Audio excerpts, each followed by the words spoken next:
Assalamualaikum warahmatullahi wabarakatuh. Makin pas, makin pasti pas FM pasti. Bismillahirrahmanirrahim. Alhamdulillahirrabbilalamin. Puji syukur kehadirat Allah Subhanahu wa taala yang selalu memberikan kita nikmat yang luar biasa, mitra pas, utamanya nikmat iman, Islam, ihsan yang mudah-mudahan selalu kita rengkuh sampai akhir hayat, mitra pas ya. Dan tentu selawat dan salam senantiasa kita haturkan kepada junjungan kita Nabi Agung Muhammad SAW yang kita nantikan syafaatnya di yaumul kiamah nanti. Mitra Pas yang dirahmati Allah, melanjutkan seperti biasa tradisi kita Mitra Pas di hari Selasa sore pukul 17 sore kita berjumpa kembali di kajian kitab fikih Fathul Qorib yang tentu akan membahas tema-tema menarik seputaran fikih Mitra Pas bersama pengasuh dari acara kita Ustadz Sutrisno LCMPD dari Ponpes Al Isti'anah Pati yang juga sudah rawuh. Assalamualaikum Ustadz. Waalaikumsalam warahmatullahi wabarakatuh. Kabar baik, masih aman kolesterol ya Ustaz? Alhamdulillah aman Aman terkendali. ya. Setelah kita tahu Idul Adha dan tentu juga banyak hal yang perlu diwaspadai setelah makan daging yang begitu banyak ya. Penuh berkah ya. Penuh berkah yang pasti. Dan Mitra Pas yang dirahmati Allah, sore hari ini tema yang menarik yang akan kita bahas yang juga menjadi barangkali fenomena yang akhir-akhir ini acap kali kita jumpai Mitra Pas. Tema menarik ini adalah lakit atau bayi yang terbuang. Begitu ya Ustadz ya? Ya. Dan tentu selama dialog berlangsung Anda bisa bergabung di SMS dan WhatsApp 085277999101, juga telepon di 0295385877, dan juga bisa langsung menyaksikan tayangan live audio visual kami Mitra Pas via Facebook di fanspage kami Radio Pas FM Pati 2. Lakit atau bayi yang terbuang, monggo silakan Ustadz Sutrisno. Assalamualaikum warahmatullahi wabarakatuh. Alhamdulillahirabbil alamin. Assalatu wassalamu ala asyrafil anbiya'i wal mursalin. Amma ba'd. Pendengar Radio Pas FM yang berbahagia, sore kali ini kita meneruskan kajian kitab Fathul Qorib Alamana Pesantren, bertepatan dengan Al-Lakit, bayi yang dibuang. Nantinya ini ada pembahasan yang perlu kita cermati sehingga nanti kita menghadapi fenomena yang luar biasa saat ini. Bismillahirrahmanirrahim. Qolal mu'alif rahimahullah ta'ala wa nafa'ana bihi wa bi ulumi fid dharaini amin amin ya rabbal alamin. Faslun fi ahkamil lakiti, ing dalem jelasno pira-pira hukume lakit, bayi sing dibuang. Ana bayi kok dibuang ya. Lakit itu bermakna malkut. Wa huwa utai lakit iku sobiyun, bocah cilik, manbuzun kang den buang.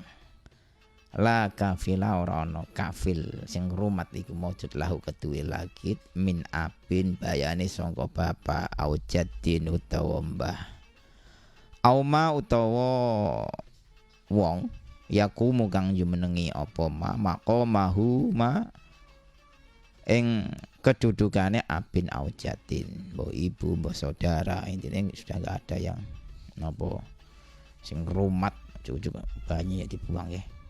Iki mboten sae. Padahal walaupun hasil apapun itu, kulu mauludin yulatu alal fitrah, sesungguhnya bayi yang lahir niku di dalam keadaan fitrah, dalam keadaan suci, gak itu soron kok bayi napa anak haram, mboten, sing haram ya bapake. Ketika nerjang syariah nggih. Ora ana bayi kok haram. Bayi ku alal fitrah.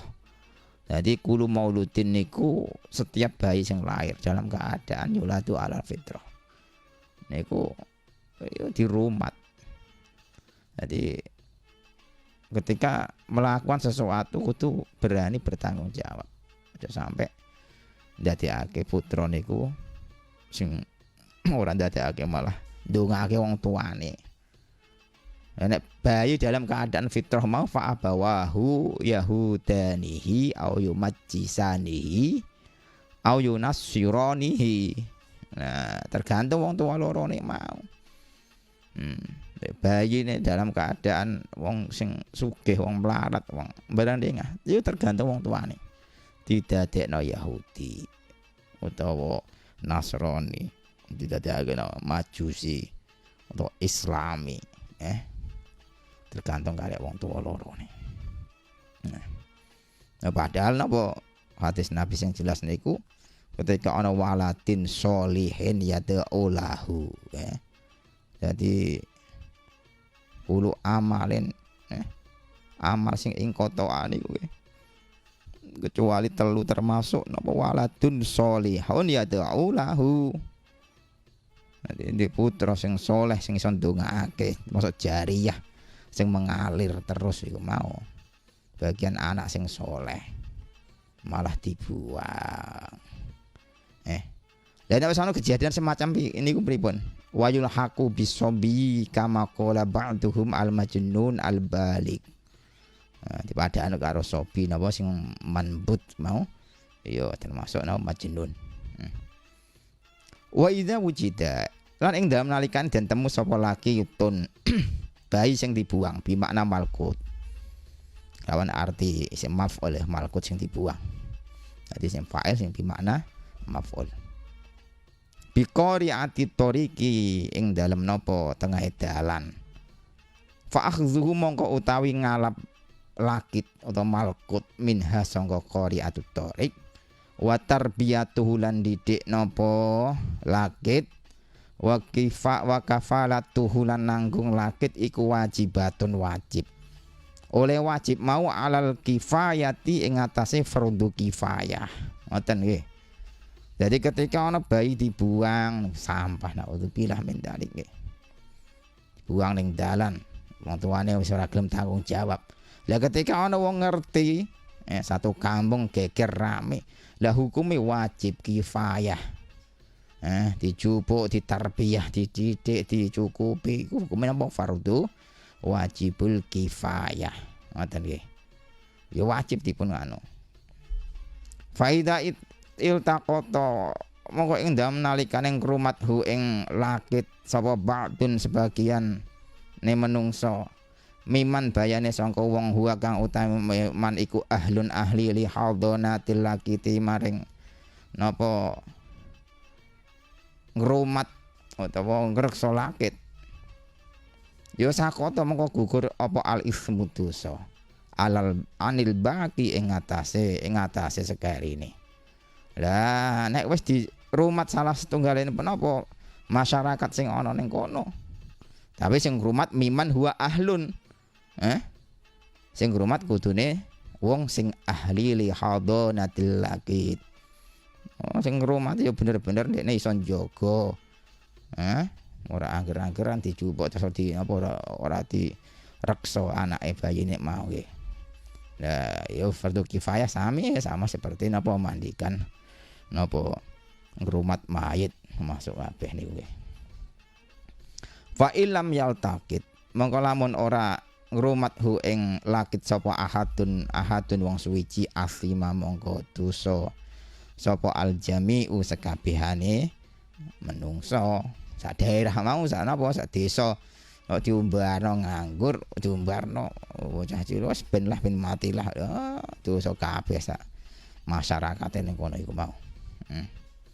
Walau alim lamun ngerti bi kelawan lakit sapa wahidun wong suwiji fakot mongko tok bloko ya ta'ayana mongko dadi fardhu ain.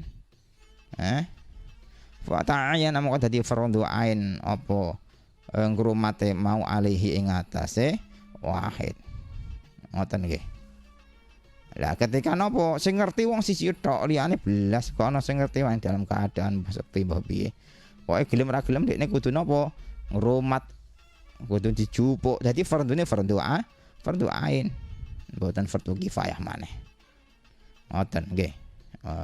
Hukum napa wajib dirumat. Ya dadi fardune fardhu ain. Wajibulan wajib fil asohi ing dalam kaul kang asoh apa al isyhadu gawe saksi ala iltiqatihi ing atase ngrumate lakit mau nalikane kok ndekne njupuk dirumat ndek gawe saksi. Ini menurut kaul sing asoh. Nek kok gawe nggih ya ora apa-apa juga tapi sing apik apa golek saksi. Bener-bener iki mang apa anak sing dibuang direksa, dibidik, dicukupi. Wa asyara lan wa isara sapa al musannifu sinten kiye musannif li syartil multaqiti maring syarate wong kang nemu bikoli kelawan dawuh iki musannif. Ternyata ana syarate. Multaqit itu orang yang menemukan itu atau orang yang napa sing ngrumat nggih. Niku ana syarate. Wala yukirulan ora wala yukarulan ora den tetepake sapa Allah kitu lakit illa fiyadi aminin kejaba ing dalem tangane wong kang den percaya, artine ing dalem kekuasaan wong sing amanah. Ora ager-ageran sing nemu mang yo malah rese. Ora kan parake uripe, ora gelem nata didik anak lan liya-liyane. Mboten, kudune khurin merdeka muslimin muslim rasyidin terpinter. Yo kudune pinter, muslim merdeka. Blas ora pinter didik anak, ora muslim sisan ampun digolekno napa ya diaminin. Ngoten. Fa in wujida maka lamun den temu ma'ahu ing dalam sertane lakit ay alakit. Ay alakit tegese napa bayi sing ditemu mau nggih. Apa malun bondo ternyata napa anak sing dibuang ning kali utawa ning ndi ning pinggir sampah iku ditinggali koper dhuwit sak M semampane ngono ya. Ya angfaq mongko nafaqahake nginfaqake alihi ing atase lakit sapa al hakimu hakim minhu sangka mal. Dhuwit mang kudune napa dijaga si hakim. Hakim nggih orang yang napa sing duweni kekuasaan ning kono, wong sing jujur, wong sing napa berhak lah di situ. Dikendalikan duwike ora anger-angeran terus dienggo poya-poya karo nukono susu menter 50.000 ternyata dienggo poya-poya karo liya-liyane mboten angsal. Ya angfaqo ali al hakim minhu wala yunfikulan ora kana nafaqohake sapa al multaqi itu bahkan multaqit sing nemu nggih orang yang menemukan atau wong sing multaqit wong sing napa niku wong sing ngrumat mau nggih ora kena nginfakno utawa mengintifak harta mau alaihi ing atase alakit minhu sangka mal illa bi iznil hakimi kejaba kelawan izine hakim. Ora kena peh dekne sing nemu di rumat ana bondone sak miliar saumpamane. Wis pokoke tak gua aku duwike engko tak nganu. Tak rumate sampai gede ngoten. Malah golek keuntungan repot dah mboten angsal. Kudune kelawan izinil hakim. Kelawan izine hakim ngoten nggih, Wa illam yujad lan lamun ora den temu ma'ahu ing dalem sertane lakit ternyata bayi ini emang belas kok nggawa apa-apa pakaian kathok-kathok cilik ngoten kan. Cilik. Diblebet karo apa tapeh ta napa niku. Wa ilam yujad lamun ora den temu ma'ahu ing dalem sertane lakit lakit apa malun bondo blas kok ana bondone fa nafaqatuhu mongko utahe nafaqahake ne lakit iku kainatun tetep yo jelas masih harus kewajiban untuk dinafaqahi kok bondone wis diumbar sak mangan-mangane lah mboten. Lah nafaqah kon di fi baitul mali ing dalem baitul mal. Lah iki banyak napa darul Islam nggih napa lingkup yang ada baitul mal ya diambilno saka baitul mal. Nek ana nek ora ana illam yakun lamun ora ana lahu iku tetep keduwe apa baitul mal apa malun bondo amun kang umum kal waqfi kaitene bondo wakaf alal luqata ing atase barang-barang tinemuan ya secara umum nek ketika kok ana baitul mal niku ana bondo sing memang diintifak kanggo secara umum dana sosial lah cara saiki. Lah niku nggih angsal kanggo nafaqahi kanggo ngrumat bayi dadi nggih yang terbuang mau. Tapi sok mamane kok langsung wis gak usah diambilkan baitul mal, ora usah diambilkan dana umum. Wis tak nafaqahi aku dhewe semamane napa al multaqite sing ngambil tadi sing rumat mang wis sanggup nggih mboten napa-napa. Boleh wae. Mending anak yang di rumah tersebut enggak tersia-siakan secara napa pakaiane, makane, kehidupane. Kabeh yo harus cukupi. Tarbiyah kan, wa tarbiyatuhu wa kafalatuhu. Termasuk iku mau. Ya kabeh iku yo ditanggung. Nek panjenengan sanggup multakite nggih. Semonggo nggak harus dari Baitul Mal. Ini kan ketika Baitul Mal ono, terus memang diharuskan yang dari Baitul Mal.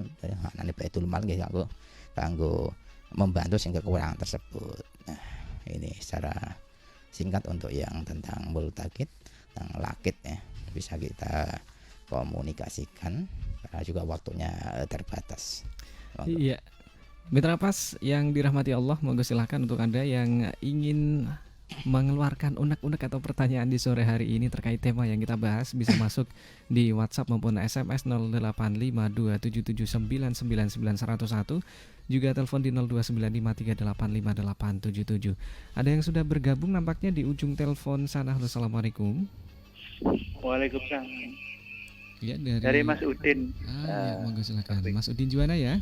Ya, di Juwana. Lama nggak gabung ini, Mas. Iya, makanya saya mau nanyakan ini ya, Mas Rafiq, pada Pak Ustadz ya. Kalau misalnya ya Pak Ustadz, kita menemukan bayi ya yang tidak diketahui jati dirinya dari mana, dan kemudian kita adopsi gitu Pak Ustadz.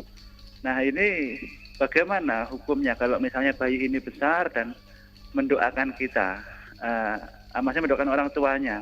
Ini yang sampai orang tua aslinya atau orang tua angkatnya ini doanya nanti nyampainya gitu kalau dia jadi anak yang soleh di masa mendatang gitu Pak Ustadz. Jadi doanya ini orang tua yang mana yang nanti sampai gitu Pak Ustadz. Mohon penjelasannya. Terima kasih. Assalamualaikum. Waalaikumsalam warahmatullahi wabarakatuh. Monggo silakan Ustadz. Iya, terima kasih Mas Udin di Juwana, lama nggak berjual. Betul, makanya ditunggu ini. Tunggu lagi. Terima kasih untuk pertanyaannya. Ketika menemukan ternyata ini menjadi waladun solehun ya. Jadi anak yang soleh atas didikan dari al-multaqit, orang yang kerumat tersebut ya. Bagaimana doanya, apa nanti yang kita mendoakan itu ke orang tua yang asli atau orang tua yang rumat.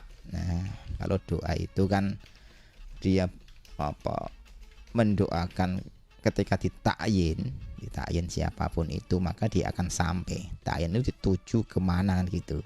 Kalau yang dia tuju itu ke dua orang tua yang rumat, ya sampai ke dua orang tua yang rumat. Dan juga dia tidak menghilangkan orang tua yang asli, walaupun dia tidak tahu, mendoakannya juga itu akan sampai ke orang tua yang asli. Dan secara otomatis apakah nanti terbagi enggak doa itu kalau ditujukan ke yang orang tua yang rumah tersebut, ya sampai. Kalau yang orang tua asli bagaimana? Kalau dia juga mendoakan yang orang tua asli, merasa bahwasanya dia lahir di dunia tetap tidak lepas dari ayah dan ibu, dia mendoakan pun iya, doa itu akan sampai. Jadi gak usah khawatir ketika yang rumat nanti doanya nanti yad'ulahu itu nanti masuk ke orang tua yang asli, enggak, tetap semuanya akan kebagian doa tersebut. Karena dia yang berjasa, yang paling berjasa membesarkan sampai menjadi anak yang soleh. Seperti itu. Ya, tentu jasa dari orang yang mengadopsi ini juga luar biasa, bisa menjadikan anak menjadi soleh dan solehah seperti Ustadz. Tapi ini Ustadz, saya juga pernah dengar, ini ada tetangga saya begitu Ustadz, pernah mengadopsi anak, tapi ketika sudah dewasa malah mencari orang tuanya yang asli, dan yang merawat ini justru malah ditinggalkan Ustadz. Ini bagaimana Ustadz? Sebenarnya begini, kalau dia mencari orang tua yang asli itu tidak ada salahnya. Artinya begini, nasab itu kan tetap berjalan. Kalau dia memang nikahnya benar, suami istri terus anak ternyata dibuang di jalan, walaupun itu satu kesalahan besar bagi orang tua yang membuang anak itu. Tapi nasab nanti kalau dia nikah, perempuan seandainya dia butuh wali juga. Kalau dia ketemu kan sebagai walinya. Terus nanti seandainya kok dia tahu ternyata yang mengadopsi ini si fulan, kemudian dia mau nikah, nanti dapat anaknya siapa? Khawatirnya nanti nasabnya malah yang dinikahi masih saudara sendiri. Nah itu juga perlu memang pencarian orang tua. Tapi yang salah besar itu ketika ketemu orang tuanya terus yang mengadopsi itu ditinggalkan dan tidak mau tahu. Nah ini ya anak yang salah juga Iya. ketika dia meninggalkan yang mengadopsi. Seharusnya yang berjasa besar dari yang mengadopsi itu harus dimuliakan. Nah, ini barangkali juga perlunya komunikasi dari awal gitu, ketika anak sudah mulai paham begitu Ustadz ya, bisa diberitahu dengan baik. Sampai ada sedikit begini ya, itu ada teman juga yang mengadopsi anak, dia itu berkomitmen ketika nanti sudah balik dia akan memberitahu ayah Jati yang dirinya asli gitu ya. iya harus dia mau memberitahu karena nantinya biar dia sadar bahwasanya oh sebenarnya orang tua saya itu ini, dan juga biar mau mendoakan orang tua yang aslinya. Nah itu juga bagus, walaupun nanti terus sikapnya si anak ini nanti memilih orang tua aslinya atau kembali pada yang mengadopsi, tapi itu ada bagusnya karena nanti nasabnya dan orang tuanya dia juga harus mendoakan orang tua yang asli. Kira itu. Iya, ini ada yang juga sudah bergabung dari Mbak Har. Ini saya bacakan Ustadz. Saudara saya ada yang belum dikaruniai keturunan, lantas banyak yang menyarankan untuk mengadopsi anak. Tapi masih pikir-pikir karena menurutnya harus dengan nasab yang jelas. Mohon pencerahannya Ustadz, apakah anak yang, mohon maaf, dari hubungan yang tidak resmi juga bisa berkesempatan yang sama untuk menjadi anak soleh atau solihah? Matur suwun. Ya sebelumnya kita doakan juga mudah-mudahan cepat dikaruniai anak. Amin, untuk amin. saudara tadi ya. Untuk masalah mengadopsi berpikir-pikir ya mencari nasab yang baik itu juga bagus. Artinya nasab itu paling tidak sudah membantu doa-doa orang-orang soleh sebelumnya. Itu masuk kategori nasab. Kan Nabi kan menganjurkan nikah dengan beberapa kriteria itu termasuk bagian dari nasab. Nah, terus apakah kalau anak yang hasil dari yang nggak benar orang tuanya, seandainya itu hasil zina atau hasil apa, apakah ada kemungkinan menjadi anak yang soleh? Jelas, kullu mauludin yuladu alal fitrah. Itu pasti. Setiap anak itu dalam keadaan fitrah. Tergantung apa abawahu. Jadi kedua orang tuanya yang mengadopsi tadi, seandainya dia benar-benar soleh orangnya yang mengadopsi dan menjadikan anak ini menjadi anak yang hafil tuh, alim. Nah, itu tergantung orang tuanya, pasti bisa. Karena setiap anak yang lahir itu dalam keadaan fitrah. Waladun solihun sing mengko bakale ya ulahu. Nah, seperti itu ya, enggak usah khawatir seandainya kok ada anak yang salah orang tuanya. Jangan sampai menyalahkan anak yang dalam keadaan lahir tersebut, karena setiap anak yang lahir itu dalam keadaan alal fitrah gitu. Jadi secara sederhananya nggak perlu khawatir gitu ya Ustadz. Maksudnya tergantung bagaimana orang tua angkatnya mendidik anaknya seperti apa begitu Ustadz ya. Iya benar sekali itu. Atau juga secara sederhana mungkin seperti halnya kalau kita katakanlah menemukan anak bule yang dari Inggris lah, ketika masuk di Jawa jadi Jawa juga gitu. Iya, ya sama seperti anak orang Jawa ketika lahir di Mesir ya. Iya. Ya tergantung yang mendidik dengan bahasa. Betul. Ini paling mudah kita cerna itu kan, ternyata anak kecil ketika diasuh oleh orang Mesir atau orang Arab, ketika dia berbicara seketika itu dengan menggunakan bahasa Arab. Iya. Karena bahasanya bahasa Arab kan gitu. Sehingga itu akan merubah kondisi anak, siapa yang akan ada di sekitarnya. Itu dalam segi bahasa saja, apalagi nanti segi akhlaknya, segi keimanannya, dijadikan Yahudi, Nasrani atau Islam. Itu tergantung yang mengadopsi tersebut. Nah, seperti itu. Iya, ini Ustadz ada satu pertanyaan terakhir barangkali sebelum kita closing. Jika ada anak angkat atau adopsi, nah bagaimana hubungan dalam satu keluarga yang mengadopsi Ustadz? Apakah hukumnya sama seperti anak kandung atau seperti apa Ustadz? Mungkin secara batasan-batasan Iya, benar. aurat atau dan sebagainya. Untuk ini memang ada batasannya, sehingga kemarin juga saya ada pembahasan ketika ada mau mengadopsi itu kan, kalau bisa kan pihak yang diadopsi itu pihak keluarga, masih pihak keluarga, dan dia mencari keluarga yang dari saudara ayah gitu kadang. Dan kalau saudara ayah dianggap itu tidak membatalkan ketika menyentuh, ketika besar, karena itu dia itu kan bukan muhrim kan. Kalau yang masih saudara kan, masih keponakan seperti itu kan, maksudnya muhrim. Nah, kalau perempuan yang diadopsi berarti ibu menyentuh tidak apa-apa, ayah yang mengadopsi tidak apa-apa ketika menyentuh, karena dia statusnya masih saudara.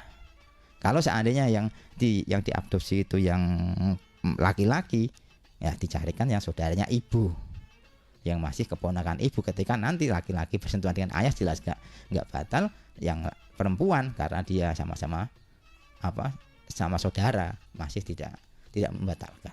Nah ini yang secara batas-batas secara hukum. Kalau sama-sama orang luar ya jelas, kalau memang itu perempuan ya suami ya membatasi diri, nanti tetap hukumnya kan bukan hukum anak kandung, itu membatalkan. Ada batas-batasan di situ secara aurat. Jadi harus tahu hukum dulu sebelum memutuskan untuk mengadopsi, betul Ustaz ya? Iya, itu secara hukum Mas, batasan-batasan ketika sholat, ketika batalnya wudu dan yang berhubungan dengan hukum. Iya Ustadz, moga silakan untuk memberikan closing statement dari pembahasan kita yang cukup menarik ini. Ya, terima kasih. Walaupun itu pembahasan tentang lakit atau malkut ya, tadi yang bayi yang dibuang ya, kita mengharap jangan sampai ada kejadian malkut ya, dengan harapan kalau sampai bayi ini dibuang menjadikan maut dorot yang besar sekali ya. Harapannya supaya tidak ada malkut atau lakit ya. Kita berdoa kepada Allah Subhanahu wa taala dengan kajian ini, mudah-mudahan berkah manfaat fi dini wa dunya wal akhirah. Ihdinas siratal mustaqim. Assalamualaikum warahmatullahi wabarakatuh. Waalaikumsalam warahmatullahi wabarakatuh. Mitra Pas, demikian akhir perjumpaan kita di sore hari ini. Satu pembahasan yang sangat menarik, yang sayang sekali karena waktu kita juga terbatas, dan kita juga harus siap-siap untuk menjalankan sholat maghrib, Mitra Pas ya. Terima kasih atas atensinya. Mudah-mudahan pembahasan kita senantiasa memberikan manfaat dan keberkahan untuk kita bersama. Saya Ovi pamit, informasi Pas FM pasti. Wassalamualaikum warahmatullahi wabarakatuh.